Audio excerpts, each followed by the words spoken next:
So I am here putting together some kits here. So actually I already put two of these together, but this is the Canon R50 V. So it's a video specific one. So it doesn't have the viewfinder up here for your eye. It only has the screen out here because it's designed just for video, and we're only going to be using it for video. Actually, we're not even going to be recording to it. We're going to be using it as a camera going to a videocaster, a roadcaster, that is a Rode videocaster.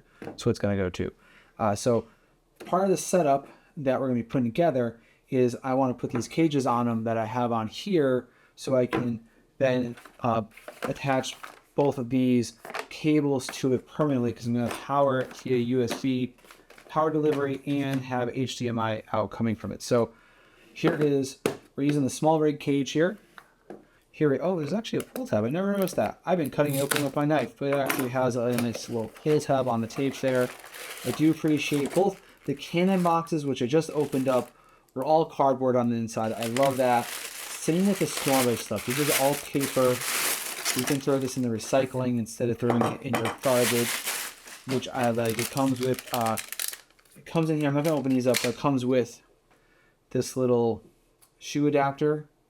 So I'm not sure where I put this one yet. I'm not using it, so I didn't put it on anywhere. And it comes with two adjuster Allen wrenches inside the case. So those are all these packages that I don't need to open. And I just moved a tool somewhere, so I'm going to put that to the side. I don't need the box. Oh, this one's cool. And then I also need right here. See, this does not have the open tab. This is the HDMI and USB-C cable clamp for this camera and this rig. So this I am going to use my knife to open. Get that again. Paper wrapping, so better for the environment. Solid metal construction. Box is all garbage. We're going to put that in the recycler. So this is very easy to put on. It just slides right in if you've never done this before. And I've actually never used a cage before today.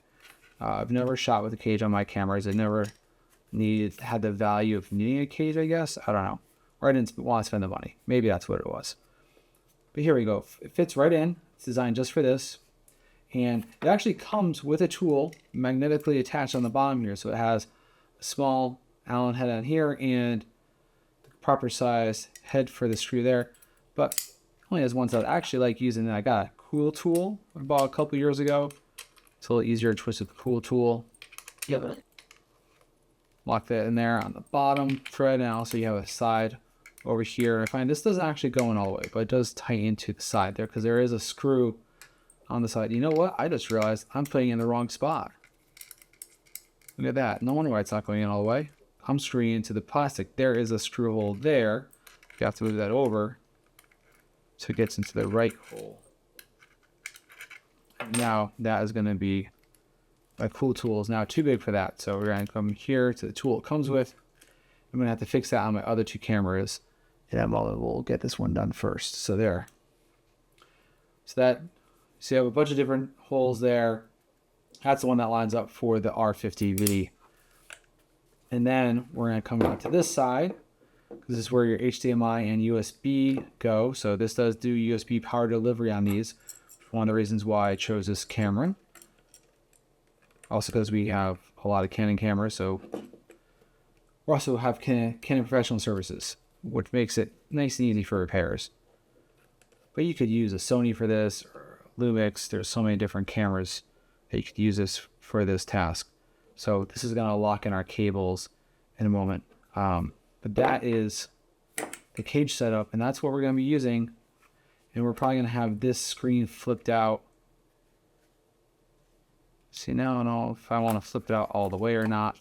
It's probably going to stay like this most of the time, honestly, because we're going to be not really manning it while it's being shot. We're not going to be using it as a self-monitor either. So we don't need to have this flipped out and around like you might if you were doing a selfie shot. So that's not really a problem for me that I can't open and turn this all the way.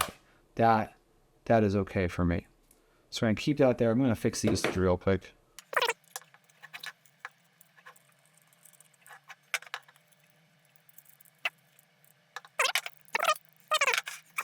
Now here we have the HDMI adapter.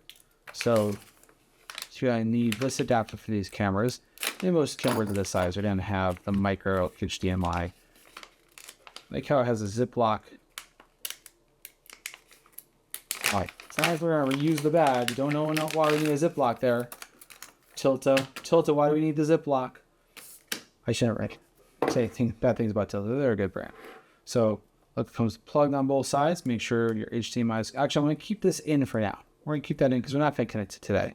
I do want to connect this end into the HDMI. So it's going to connect under here. I've never used this here. So you're going to loosen it up, right? This is what I'm figuring out right now. You loosen this part up. So you loosen whichever one you want. This is the HDMI. Then I'm going to get this in here. Make sure you're in. This is all tension. So now we're going to put this and just kind of some tension, not too hard, and just a little tension there, and that's going to keep that in there. So that keeps that nice and secure. So this little clamp only attaches to this part of the mount. So it's not like a two-part mount. It's only going to attach to there. And everything else is tension with the cable. Same thing is going to be with the USB-C right here. Oh, so there is a little wiggle room right here. So to see if it was over here, kind of on an angle. So I want this to level off. So I'm going to loosen that, put it this way. So now it's nice and even. I don't like crooked things. I want them to be straight, especially when they're new, and they should be straight.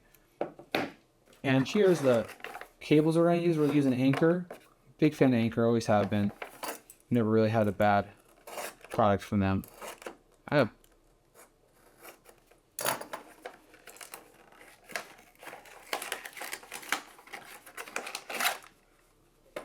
So this is a 6 foot, right? You got a 6 foot, 6 watt, 60 watt and 6 foot. So everything 6 is there. USB-C, we're just using this for power delivery. This is all this is going to do is power delivery for the camera. So again, we're going to put this in here. We're going to tighten this back up. I'm going to leave this cable like this for right now because I'm not ready to mount it. But that's how we're going to be. So now those are nice and secure, so no one can accidentally, come by your rig and just pull that out, or a student walking by, in my case, hit the HDMI and knock it out by accident. I mean, I've had that happen on a professional thing before with public radio, actually, with someone knocked out the power to a computer we were using for production, live on the air. But that's why we make sure that these cables are secured and protected, so that way no one can knock them out accidentally. So we're gonna, am I attached now?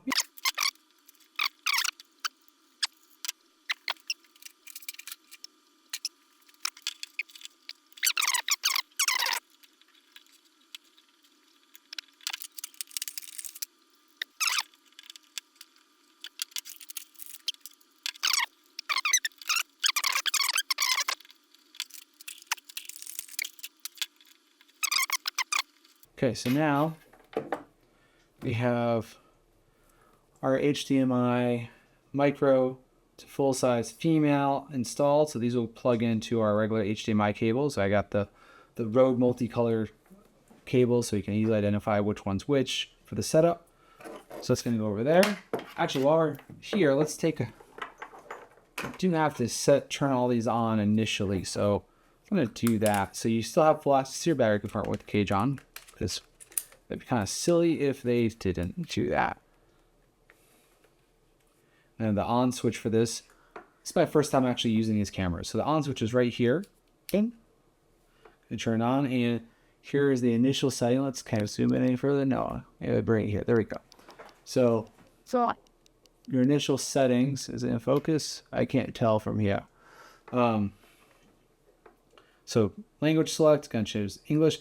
And apparently with the new firmware, you have to put a password in. You can disable it later, but you have to put a password in this, which I guess that's good for if you don't want people stealing your cameras. I'm just making a simple password right now, but everyone just saw, so whatever, because I'm going to... So if you forget your password, you just have to do a factory reset of the camera and it works. I guess maybe it saves your settings in there or whatnot. I don't know enough. I did not actually read what it does. So here I'm just going to set the date.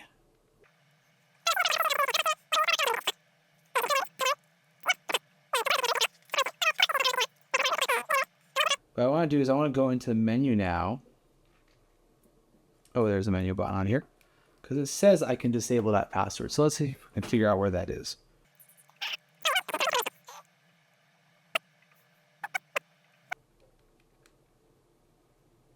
Password request on. So here I'm gonna back out just so you can see where this is. So if you go on the menu and go to the wrench settings, the third menu down here, it says manage password. You click on that and it can say, you have password request, change password, clear it, entered information. You can go here. Now it's got, of course, got to ask you for the password before you clear it out. And okay, I want the request to be off because I don't want it to. This is going to be a shared environment. I don't need it asking for the password every time. So now if we turn it off, turn it back on again. Oh, we're going to hide this next time too. So try that again. Off, on. That's how we want it. So that one is all set. So I'm going to just do the other two. Well, one of I just set the password part on. We're going to do those really quick.